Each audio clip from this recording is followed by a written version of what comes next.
untuk materi selanjutnya yaitu IoT Node-RED oleh Mas Muhammad Andika yang merupakan mahasiswa di Universitas Narotama Surabaya. Silakan Mas, waktu dan tempat dipersilakan. Oke, selamat sore semuanya. Saya mulai. Hari ini saya akan membawakan materi tentang IoT platform dengan Node-RED, yaitu pengembangan tentang perangkat IoT dengan platform Node-RED. Nah, tadi saya lihat di jadwalnya itu, tadi di awal sudah ada yang ngasih materi Node-RED. Jadi, untuk kesempatan kali ini saya akan berikan briefnya, yaitu tentang pengenalan aja, nggak terlalu dalam terkait dengan materi ini, karena juga cukup singkat waktunya. Oke, saya lanjutkan. Ini sekilas tentang saya.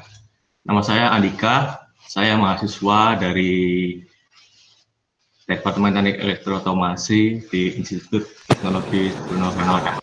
Nah, saya juga aktif di komunitas, di kelas, saya jadi pengurus divisi pelatihan. Sebelum ini saya juga ada beberapa kali pengalaman untuk mengisi materi tentang IoT, dimulai dari tahun 2017 sampai 2020 ini. Nah, oke, itu sekilas tentang saya. Nah, teman-teman bisa menghubungi saya di Surel atau Telegram atau mungkin main-main ke Instagram. Saya juga ada LinkedIn, GitHub, sama website pribadi saya. Teman-teman bisa langsung main-main aja nanti kalau misalnya dia mau tanyakan juga. Oke, nah presentasi kali ini nggak akan banyak. Yang pertama itu tentang pembahasan ya, jadi teori sedikit dari Node-RED sama instalasinya. Nah, langsung nanti saya demonstrasikan, ya hanya sebatas itu aja nanti. Oke ya, jadi yang pertama saya mengenalkan Node-RED itu, bakal saya menyebutnya platform IoT ya, tapi sebenarnya officialnya Node-RED itu dia dinamakan Flow Based Programming Tool. Jadi programming tool untuk IoT. Nah, dia di awalnya dibuat oleh Nick O'Leary sama Dave Conway-Jones di IBM pada tahun 2013. Jadi base-nya dia itu dari MQTT ya, dari protokol komunikasi MQTT dari IoT itu dimanipulasi tentang tampilannya, dan di sini dia tulisnya mapping. Nah, lalu di open source-kan pada tahun 2013. Oke, nah yang sedang dimaksud dari Flow Based Programming itu seperti gambar ini ya, di sebelah kanan ini bisa diperhatikan, ini ada blok yang dihubungkan sama kayak kabel gitu. Nah, jadi yang dinamakan Flow Based Programming seperti ini kurang lebihnya. Nah, Node-RED itu dia juga basisnya dari Node.js. Jadi teman-teman bisa pakai untuk ngodingnya itu lewat web browser. Nah, jadi within browser you can create your application by dragging nodes from your palette into a workspace and start to wire them together. Dan teman-teman juga bisa langsung deploy dari dari web browser teman-teman itu sendiri. Nah, sekarang kita masuk ke instalasi ya.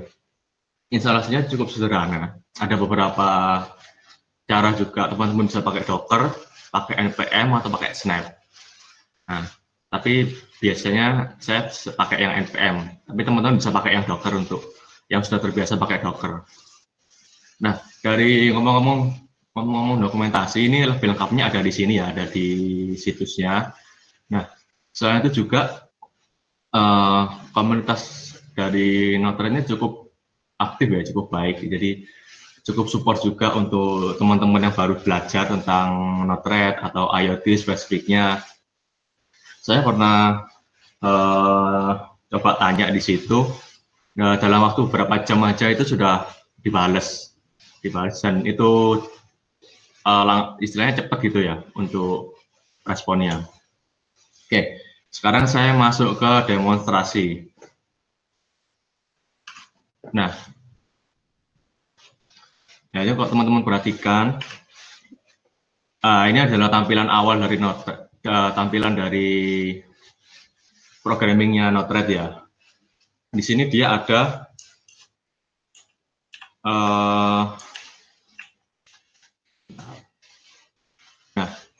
ini yang tengah ini dia bloknya itu untuk ya istilahnya programming kita ya.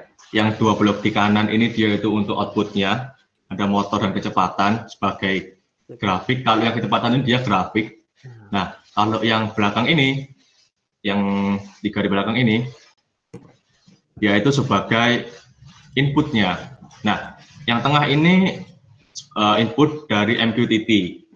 Nah, kalau yang di atas dan di bawah ini itu input manual saya, karena di sini kan saya enggak demonstrasi secara langsung pakai MQTT, cuma sudah saya pasang servernya. Ini sudah jalan di server saya untuk apa ini ya, Node-RED-nya, jadi ada di alamannya iot.potato.dev di sini. Nah, misalkan di sini saya ganti stringnya jadi mati ya, mati. Nah, di sini kecepatannya saya ubah jadi 0. Terus saya deploy, lalu saya klik di sini, dan di dashboardnya dia langsung keluar seperti ini. Jadi ini dashboardnya ya, motornya mati dan kecepatannya dia 0. Nah, defaultnya kalau kita mau masuk dashboard itu ada di sini. Jadi kalau awalnya kita buka iot.potato.dev itu masuk ke tempat programnya.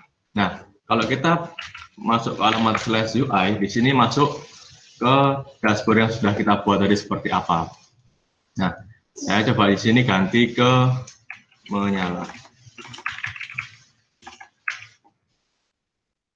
Di sini anggaplah 15-12. Nah, karena di sini kan saya cobanya manual ya. Nah, kalau teman-teman pakai sensor secara langsung, dia itu akan otomatis merefresh. Jadi kalau ada data yang diterima dari MQTT sama si Node-RED, dia akan otomatis merubah yang ada di dashboardnya ini. Jadi dia otomatis dan real time. Nah, lalu program untuk Arduino-nya, sebentar. Nah, untuk program dari Arduino dia cukup sederhana ya, tidak terlalu banyak yang digunakan. Di sini saya pakai board ESP8266. ESP8266 dan saya pakai library MQTT namanya PubSub client di sini. Publish and subscribe. Nah, untuk baris yang mengatur untuk MQTT tidak terlalu rumit, dia ada di bagian ini aja. Jadi di sini di baris ini kita masukkan alamat server kita, lalu pakai portnya berapa, lalu user sama passwordnya apa kalau ada. Kalau tidak ada kita kosongi. Nah, lalu di bagian bawah ini, di sini teman-teman bisa lihat, kalau dia misalkan dia connect itu akan ada tulisannya connected gun. Kalau tidak connect, dia tidak keluar tulisan. Nah, ini namanya topiknya ya, topiknya saya pakai fans, mesin, counter. Nah, kebetulan juga ini saya pakai contoh yang proyek yang lagi saya kerjakan di PT Fans. Nah, ini untuk sensornya. Jadi ketika sensor itu sudah baca ya, dia dapat data, lalu dia publish di MQTT-nya di topik fans, mesin, counter, seperti itu. Cukup sederhana ya untuk penggunaan MQTT ini.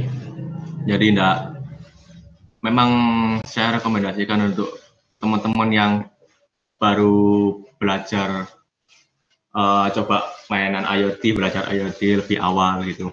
Sebenarnya ada lagi selain Node-RED di sini, ada juga Blink atau ThingSpeak seperti itu. Ya, sama-sama sederhana, cuma saya lebih merekomendasikan yang ini. Oke, that's all dari saya.